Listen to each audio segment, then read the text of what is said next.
Okay, good morning बच्चों। अभी इससे आगे बैलेंसिंग इक्वेशन, जो इक्वेशन को बैलेंस किया हम लोगों ने, और इससे आगे चलेंगे stoichiometry of reaction in a solute. बहुत इंपॉर्टेंट टॉपिक है ये। जो ये टॉपिक है बहुत इंपॉर्टेंट है, और जहां तक आप केमिस्ट्री पढ़ोगे वहां तक ये हमको काम लगेगा। कहाँ भी हम लोग को ये stoichiometry of reaction in solution ये जो है वो हम लोग को काम लगेगा। कंसंट्रेशन, सबसे पहले हमको जो वर्ड जो समझना है वो उसको कहा जाता है concentration. What is the meaning of concentration? मैं एग्जांपल दे रहा हूँ आपको कि आपके पास एक ग्लास है, उसमें हम लोगों ने 100 ml वाटर जो है वो ले लिया। उसमें हम लोग सॉल्ट 1 स्पून सॉल्ट जो है वो डिजोल्व करते हैं। और सेकेंड ग्लास जो है वो ग्लास के अंदर मैंने 100 ml वाटर ही लिया है, लेकिन उसमें मैंने 3 स्पून NaCl जो सॉल्ट है वो डिजोल्व किया है। और अगर टेस्ट करने को आपको बोलूँ मैं, तो जो टेस्ट करके आप मुझे बताएंगे, तो फर्स्ट नंबर का जो ग्लास है उसमें NaCl जो सॉल्यूशन बना है, वो सॉल्यूशन जो है वो सॉल्टी थोड़ा कम लगेगा, लेकिन जो 3 स्पून मैंने NaCl डाला है वो सॉल्टी ज्यादा लगेगा। तो आप बोल देंगे कि सेकेंड ग्लास में the proportion, the amount of the solute, the amount of the solute more than first glass जो है वो उसके फर्स्ट ग्लास से सेकेंड ग्लास में NaCl का प्रपोर्शन जो है वो ज्यादा है। तो वो जो है proportion, the amount of solute, यहाँ जो the amount of solute dissolve in a unit volume समझो कि मैंने यहाँ 100 ml बोला है, लेकिन हम लोग हर समय जो सोल्यूशन प्रिपेयर करना हमको होता है उसमें हम लोग 1000 ml is equal to 1 litre, 1 litre ही यूनिट वॉल्यूम लेते हैं। केमिस्ट्री के अंदर हम लोग वॉल्यूम जो लेते हैं वो 1 लीटर, और अदरवाइज 1000 ml जो है वही लेते हैं, यूनिट वॉल्यूम ऑफ सोल्यूशन। और in a unit mass of solvent is called the concentration of the solution. अभी देखो सोल्यूशन कंसंट्रेशन कैसे हम लोग समझेंगे। तो यहाँ मेरे पास एक वेसल्स है, वो वेसल्स के अंदर unit volume of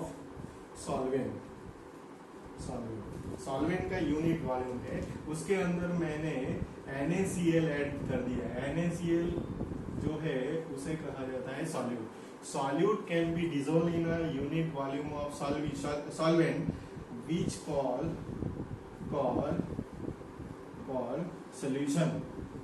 solution.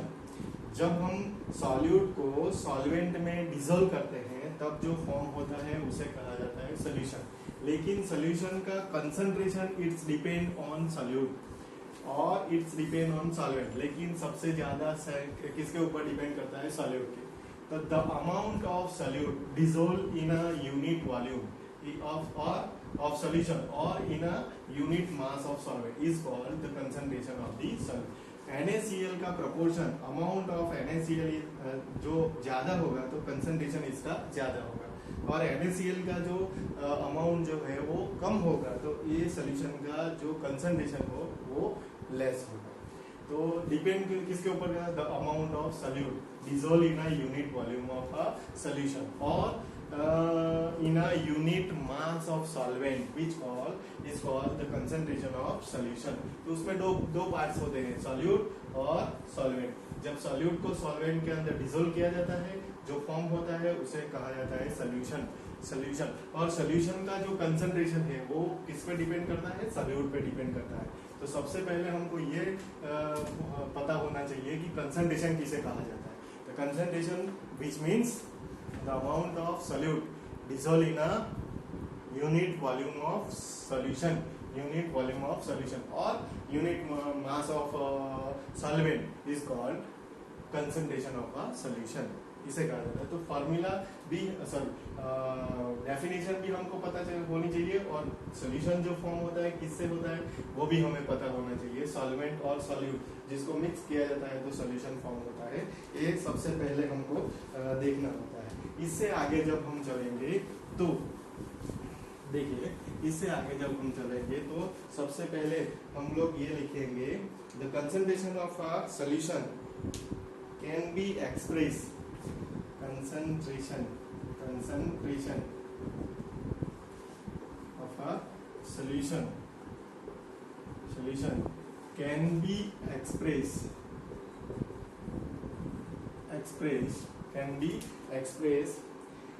in different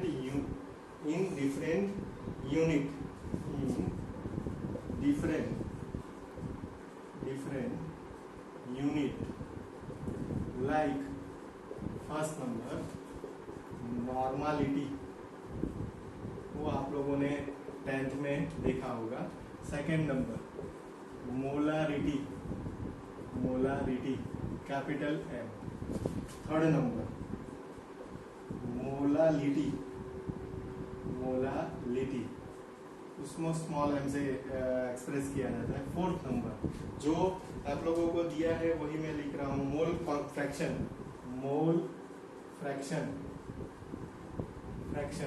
उसका सिंबल आता है x। नंबर फिफ्थ पे जाते हैं तो percentage of W by W. Six number पे जाते हैं percentage of W by V।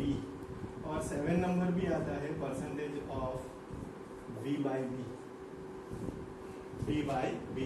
और 8 नंबर भी आता है फॉर्मालिटी। लेकिन ये एक्स्ट्रा है, JEE नीट के अंदर आपको काम लगेगा, तो ये जो है यूजफुल है फॉर्मालिटी। तो हम लोग को कितना पढ़ना है, normality, molality, mole fraction, percentage of W by W and percentage of W by V। इतना जो है वो concentration of solution can be express in a different unit कौन कौन से होते हैं, normality, molarity, mole fraction, percentage of W by W and percentage of W by V and percentage of V by V and last में formality भी हम लोग पढ़ेंगे।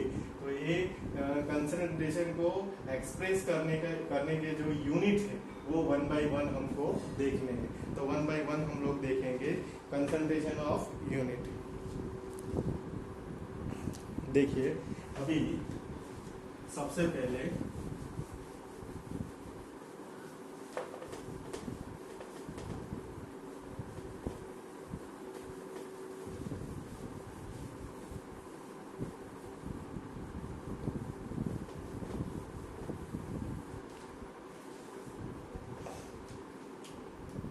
नॉर्मालिटी, सबसे पहले नॉर्मालिटी उसको एक्सप्रेस करेंगे कैपिटल N से।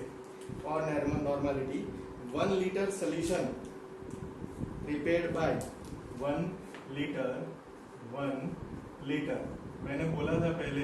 मैंने पहले बोला था कि यूनिट वॉल्यूम जो होता है वो हम लोग 1 लीटर और 1000 ml है। 1 litre solution can be 1 liter solution prepared by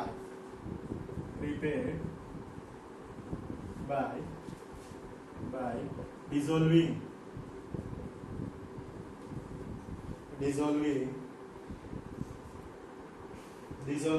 1 gram equivalent 1 gram equivalent, देखिए 1 gram equivalent of a substance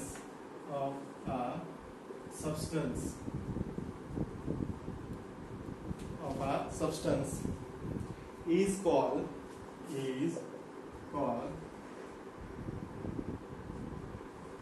1 normal solution or the normality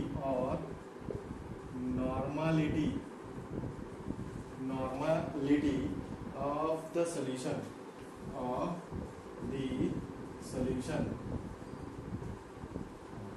जैसे कि मैंने यहाँ डेफिनेशन लिख दी है। डेफिनेशन में बहुत कुछ ज्यादा नहीं है। यूनिट वॉल्यूम जो हमको लेना है वो 1 लीटर।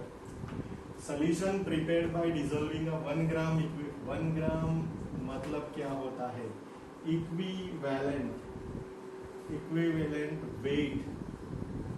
वेट ऑफ सॉल्यूट, ये बराबर लिख लीजिए, इक्विवेलेंट वेट ऑफ सॉल्यूट।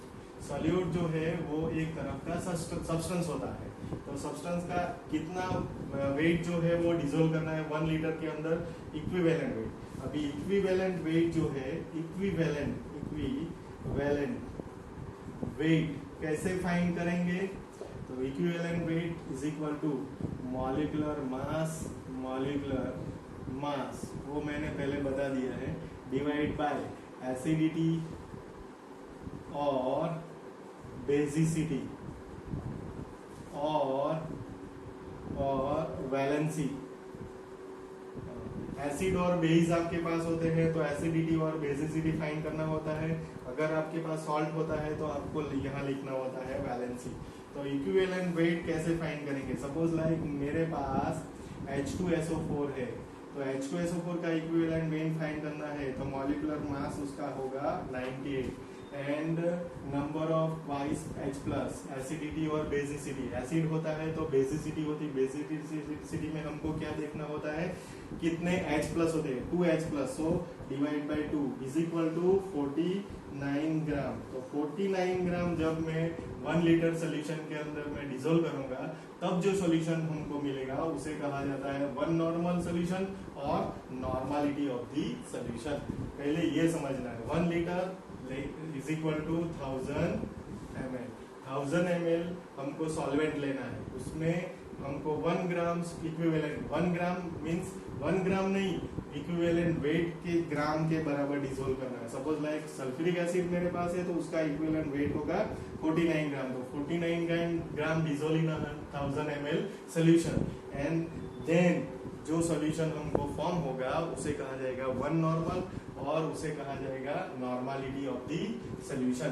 तो इस तरह से इक्विवेलेंट वेट हम लोग को हर सब्सटेंस का फाइंड करना होता है, वो मैंने आपको बता दिया है, लेकिन आगे के वीडियो में आ गया, वो आप बराबर पढ़ लीजिएगा। अगर नहीं पता चले तो मुझे फोन और व्हाट्सएप कीजिए कि मुझे ये पता नहीं चलता है, तो मैं आपको फिर से बताऊंगा। अभी नॉर्मालिटी जो है वो नॉर्मालिटी का फॉर्मूला कैसे, नॉर्मालिटी फाइंड कैसे करेंगे हम, तो नॉर्मालिटी फाइंड करेंगे। देखिए नॉर्मालिटी का फॉर्मूला जो है वो आएगा capital N is equal to W into 1000 divide by E into VmL बराबर लिखिएगा। और इसको एक्सप्रेस करता हूं मैं, वेट ऑफ सॉल्यूट, इसे बराबर लिखिएगा E इक्विवेलेंट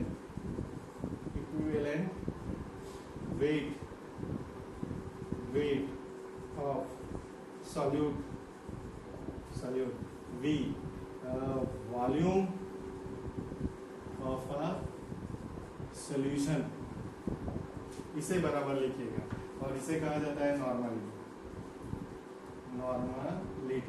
तो नॉर्मालिटी कैसे फाइंड करेंगे, उसका जो फॉर्मूला है W into 1000 divide by E into VmL। W is equal to weight of solute, E is equal to equivalent weight of solute, V is equal to volume of a solution into 1000। तो इससे हम normality जो है वो find कर सकते हैं। तो हमको दो मेन थिंग्स जो है वो आनी चाहिए, नॉर्मालिटी की डेफिनेशन और उसका फॉर्मूला कैसे फाइंड किया जाता है, ये लिख लीजिएगा। Okay student.